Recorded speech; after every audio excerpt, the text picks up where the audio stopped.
What up, y'all? It's week 9. We're halfway through the football season. 9 weeks down, 9 weeks to go until we're in week 18.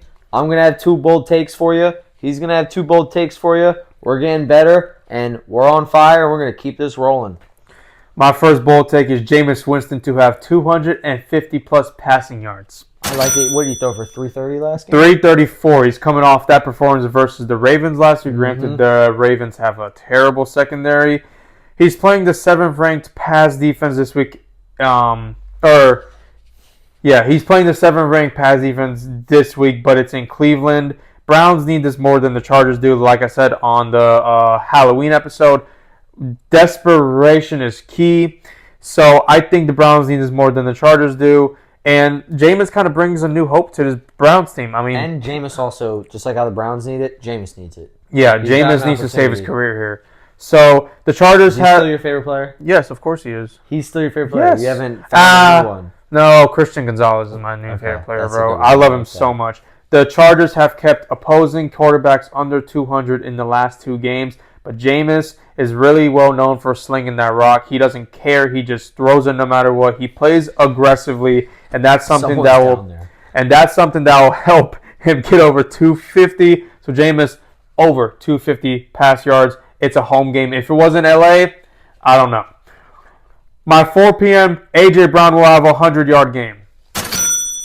My man. They play the Jags. The Jags are 29th in defending the pass. Game is in the link. A.J. Brown has really shown up since coming back from his injury. I thought he was kind of washed. A hamstring does linger for a while. Everybody knows this. You don't want to have a player on your fantasy team that hurts their hamstring early in the year because that will linger. AJ Brown has shut that up for me, and you best believe Hurts will be looking for him because no one in that Jags secondary is going to be able to contain AJ Brown. I'm glad that you did that because I love when you talk about my Eagles, but it's hard. But how is it hard? We're a pretty fun team to watch. We just spanked the Bengals. But you're right. Jalen Hurts' first read is A.J. Brown. If you watch the Eagles play, his first read is A.J. Brown. No, his tight end is the first read. I don't think it's the first read. I see him peep a lot down. It's like, hey, baby, how you doing? No, I can't slide with you. A.J., come here.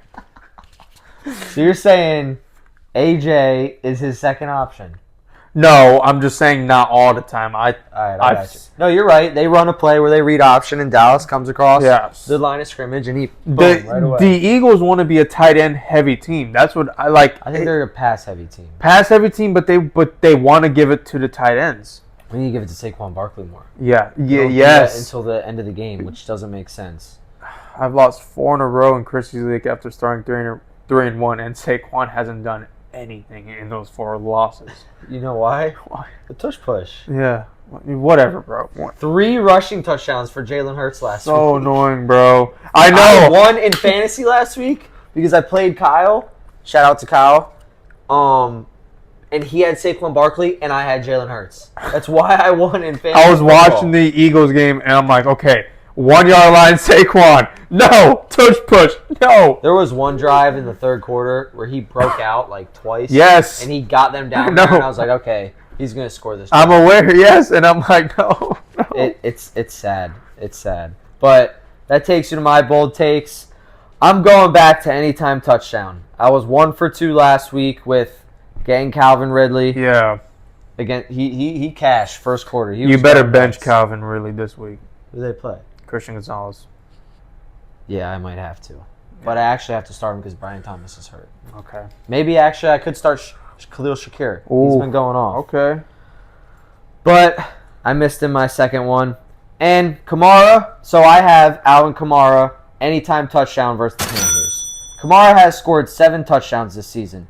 6 of these touchdowns came in the red zone. He also has the 8th most red zone opportunities with 23 total. Just under 4 opportunities a game. So he gets just under 4 opportunities in the red zone a game when you average it out. Now, let's talk about the defense he is playing. The Panthers have allowed 15 total touchdowns to the running back position alone this season. That's 15 touchdowns in 8 games, meaning RBs average almost 2 touchdowns a game against this team. In 4 games this season, they have allowed multiple touchdowns in a single game to the other team's running back. That's half of their games this season. A running back has scored more than 1 touchdown against them. Also, Kamara hasn't scored in 2 games. So, he has 7 touchdowns, like I said. He hasn't scored in 2 games. He's playing this team that just gives up touchdowns to the running back position like no other. And the Saints are a 7-point favorite. I think this is the lock of the week. Kamara anytime touchdown. If you don't feel comfortable with that, It should be. it should be. It should be. If you don't feel comfortable with that, take his rushing yards, buy it down to 50. Take it out. It's probably around 60-something, but Kamara anytime touchdown is my lock. Now, for my second one, David Montgomery anytime touchdown. The Packers have allowed 6 touchdowns to running back this year. Monty has had the 3rd most rushing attempts inside the red zone this year. Only 2 other running backs get the ball more than him inside the red zone in the entire league. He has 7 touchdowns in 7 games this year. Only 1 game this season without a touchdown. He had a touchdown in 5 straight games this year. I think he is going to score against this Packers defense that is susceptible to the run. If you don't feel comfortable, take Jahmyr Gibbs anytime touchdown. But please remember, when last time David Montgomery played in Lambeau Field, he scored 3 touchdowns on Thursday Night Football. He may be going out to do that again in this division rivalry game where the stakes are high. David Montgomery, anytime touchdown. I think those two are my bold takes. Alvin Kamara, David Montgomery, anytime touchdown. Might need to put this together. I mean, I like mine. I don't like him as much as yours, but I like mine. I think Jameis is the one that could sell. But I was gonna say out of any of the ones, but I'll tell you what is a lock. Jameis over 200. 200. Easy. 100%. Like he's easily. I might water that down a little bit just to be safe. But Colts versus Vikings Sunday Night Football. I got Minnesota winning this game 31-20. The Colts just benched their third overall pick, Anthony Richardson, because he was tired. That is just I can't I can't believe that you come out and say, yeah, I was just a little tired. Like, bro, you're supposed to be the franchise quarterback. You don't admit to national TV, yeah, I'm just tired, man. Wait, what? It don't matter if you're tired. You're a pro athlete. Yeah, you should step it up.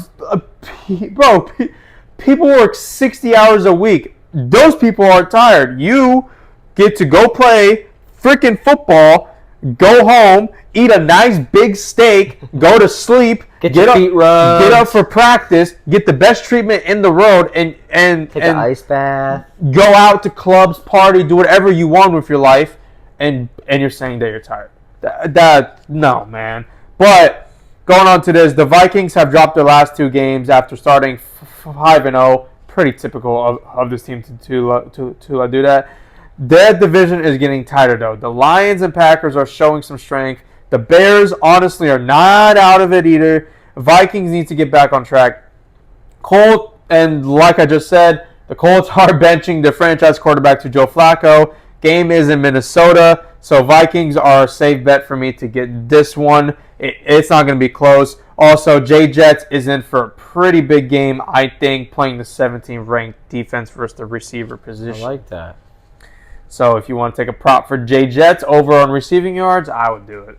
What's your score prediction? 31-20, Vikings. All right, so you got Vikings winning big. When I was analyzing this game, I was thinking Anthony Richardson was playing. No. And then, because I was analyzing it yesterday, yeah. and like an hour after I did my whole summary, they said Joe Flacco was playing, which makes me a little hesitant to choose the Vikings, but I'm going with the Vikings. I have them winning 27-20. Both teams are coming off a loss. The Vikings have lost 2 straight after starting 5-0, both in very close one-possession games. Mm-hmm. But it's like Joe Flacco, he does pretty good when he gets given the ball, or when he gets given the opportunity, I should say. And if he's given the ball with a chance to win the game, he might close out for you. But I think this Vikings defense is pretty hungry. I hope they play it right. I hope they know how to stop this passing game, because now they're playing a pocket passer in Joe Flacco and not a running quarterback in Anthony Richardson. But let me give you some stats on Anthony Richardson and the Colts offense. The Colts have looked horrible offensively lately. They're averaging 18.6 per game, 18.6 points per game over the last 3 games. That's not very good. So the last 3 games, they've averaged under 20 points per game. While the Vikings offense with Darnold, Jefferson, Jones are averaging 28.7 points per game. Not to mention, I'm pretty sure Hawkinson is back in the lineup. Yeah, I was just about to say TJ's coming back this week. So they're ready to go.